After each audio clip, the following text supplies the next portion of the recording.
આજે મહાવીર જયંતિ નિમિત્તે મહેસાણાના વિસનગર સ્થિત જૈન સમાજ દ્વારા દબદબાભેર મહાવીર જયંતિની ઉજવણી કરવામાં આવી હતી.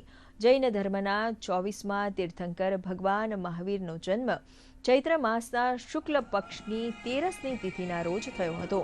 મહાવીર જયંતિ નિમિત્તે શોભાયાત્રા આયોજિત કરવામાં આવી હતી તેમજ જન્મ કલ્યાણકનું વાંચન પણ કરવામાં આવ્યું હતું. જન્મ કલ્યાણક નિમિત્તે પાંજરાપોળના 1400 પશુઓને મિષ્ટાન ગોળ અને ઘાસનું ભોજન આપવામાં આવ્યું. દાહોદમાં શ્વેતાંબર મૂર્તિ પૂજક જૈન સંઘ દ્વારા મહાવીર જયંતિની ધામધૂમથી ઉજવણી કરવામાં આવી હતી. આ ઉજવણીના ઉપક્રમે મહાવીર સ્વામીના જન્મથી માંડીને દેહ ત્યાગ સુધીના તમામ પ્રસંગોની ઝાંખી કરાવવામાં આવી હતી તેમજ ધામધૂમથી શોભાયાત્રા નીકળી હતી.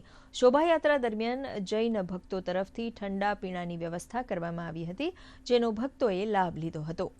ચંદન પાર્કથી માળી અને બજારમાં થઈને ગૌરવ રથ ઉપર થઈને અને બજારમાં થઈ અને ઉપાશ્રય જશે. બધા બજારના મુખ્ય માર્ગો ઉપર ફરશે. આજે મહાવીર જન્મ કલ્યાણક નિમિત્તે પાંજરાપોળના 1400 પશુઓને ખૂબ સરસ મિષ્ટાન ભોજનનું ગોળ અને ઘાસનું મિષ્ટાન આપવાનું નક્કી કરેલું છે અને આ રીતે આખો દિવસ બહુ ભક્તિમય ઉજવવાનું અમારું નક્કી કર્યું. દાહોદ શહેરમાં જૈન પરંપરા પ્રમાણે ધામધૂમથી ઉજવવામાં આવ્યું.